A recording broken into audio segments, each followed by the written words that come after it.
Okay, so in the previous lecture, we went through some of the relationships between the macroscopic parameters, the speed, flow, and density. And then there was this example which we did partially. We did part A, and the solution for the other parts, I'm writing it here. So the relationship between flow and speed is this one.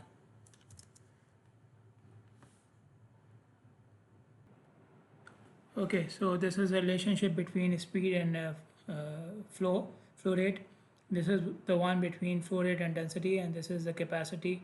And we have followed the same steps which I have mentioned in the previous example. You can see the last video for detail of this analysis. Okay, moving on. These equations which we have studied, they apply to uninterrupted flow conditions because these equations do not account for the stopping and restarting of the vehicles due to any external interruption. So there is an intersection, the signal is red, the vehicles are supposed to stop, so the flow becomes zero. But those equations which we have discussed, they don't account for any of these things, so they cannot be applied on the interruptions. But what happens on the interruptions when the vehicles move away from the interruption? So when they move away from, for example, during a green signal, so they move from the intersection together. So they form a group as they are moving ahead of the interruption. These groups are known as platoons. Okay, so these groups keep on moving together, or the vehicles in the group keep on moving together until they reach the next interruption. So between two interruptions, these equations are still valid. They can be applied because between these two interruptions, the group acts as one traffic stream. Okay, when they reach the next interruption, then the problem starts of stopping of the vehicles.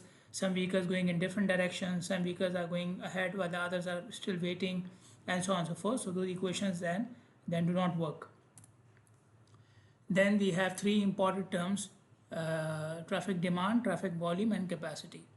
Traffic demand is the number of people or vehicles that need to pass through the highway. They are required to pass through the highway or a point on the highway. Volume is what you actually observe passing through the highway, and capacity is the maximum number of vehicles or people who can pass through the highway or point on the highway.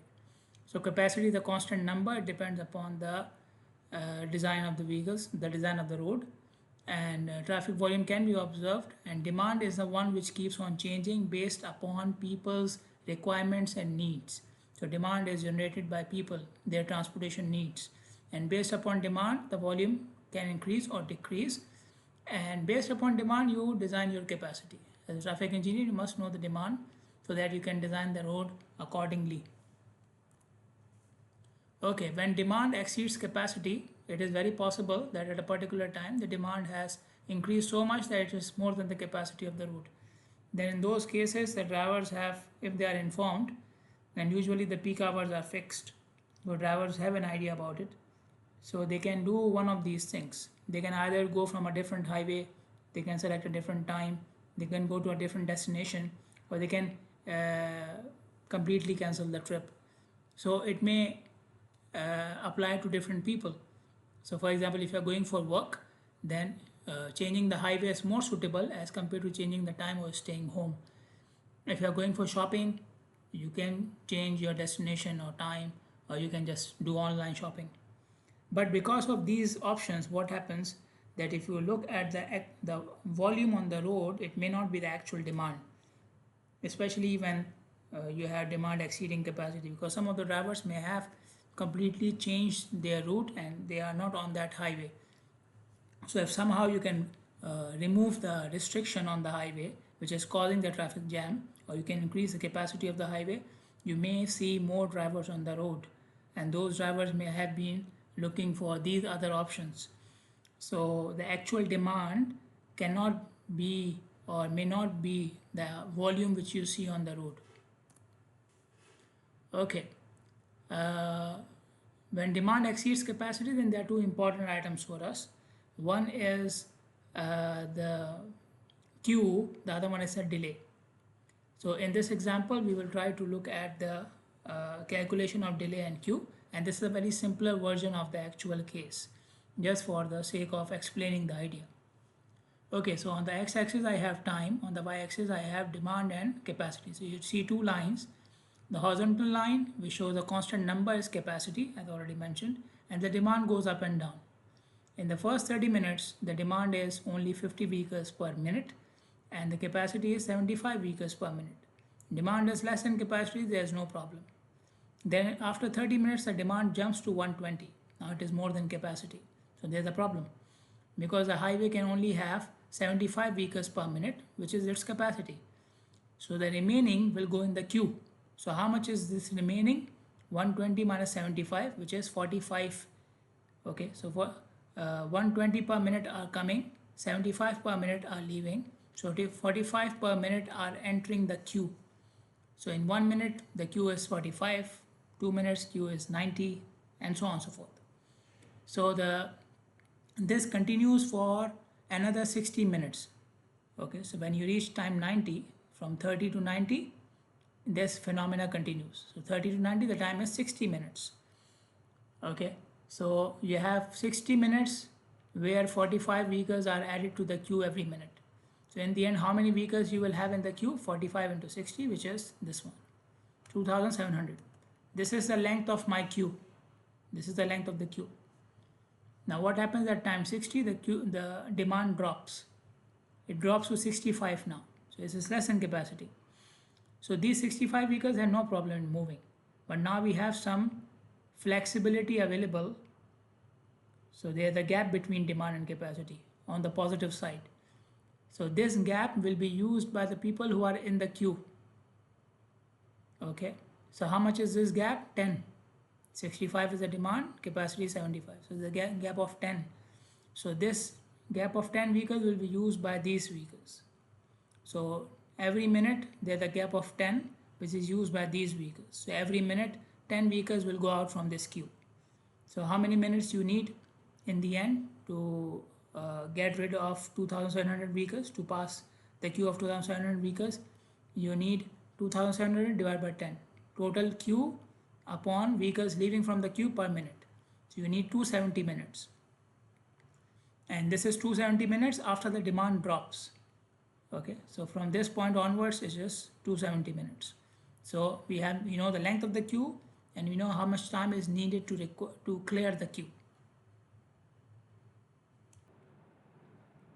Okay, so when we go for the delay calculations, we need to do some calculations first before calculating the delay. So we need to calculate the cumulative vehicles arrived and cumulative vehicles departed, vehicles coming and vehicles going, cumulative, for different time intervals. So our time intervals are 0 minute, 30 minute, 90 minute, 360 minute. So 0 is already there, then 30. Why 30? Because at 30 minutes the demand jumps. Then 90, because again at 90 minutes the demand changes. Then 360, because at 360 minutes the queue is released, the queue is cleared. Okay, remember it was 270 minutes. It was 270 minutes. Okay, and it starts to release after 90 minutes. So 270 plus 90 is 360. So this is how I'm getting 360. So at 0 minute, the arrival is 0, the departure is 0. At 30 minute, the vehicles are arriving for 30 minutes at a rate of 50. So 30 into 50, 1500. Same thing here, because there is no queue right now. Then since I am calculating cumulative, so I added the previous number plus the rate between 30 and 90, which was 120 vehicles per minute, into 60. Okay, the time. So now it is 8700. In the same time, because the demand is more than capacity, so the departure rate was 75 per minute. So 75 into 60, the rest is same, and then you have 6000. If you take the difference between them, these two numbers, then you will get the length of the queue, which is 2700. Okay, then at time 360, again I'll take the previous number. They were coming at a rate of 65 per minute, so 65 into 270, this is the answer. And then again the previous number plus they were leaving at 75. Remember, 65 from the new vehicles and 10 from the queue. So 75 into 270, this is the number, and they are same because there is no queue now. So both numbers are same. Whenever there is no queue, the both numbers will become equal. So what I will do is I will take these numbers and time and I will plot them in this graph. Time on the x-axis, so this column on the x-axis, and the other two columns on the y-axis. So you see two lines here. The bottom line is for the departure, because departure at some point was less than the arrival, and the top line is for the arrival. You can see the arrival rate changing due to the demand. One clarification here, that this looks like 0, but actually, you know, at time 30 this is a value. Okay, so it's not actually 0. Okay, because of the scale of the graph, it looks like 0. Okay, so I plotted the graphs. I plotted the graph, and then now we need to do the delay calculation. What is delay? The difference of areas between the two lines. These two lines, you take the area under one line, then the other line, and their difference will be delay. The difference between the delay will the difference between the area will be delay. Okay, as I already mentioned, this is a very simplistic example. So you can see we have straight lines here. There are no curves. So in this case, the area between the two lines can be taken as area of a triangle, which is half base into height. Now you can see here the arrival rate is changing here. So I cannot take the entire graph as one line. I have to divide it into two parts. So I will take the area difference here, and then I will take the area difference for this one. So half base into height. What is my base? This starts from 30, ends at 90. So the base is 90 minus 30. And height is the difference between these two lines.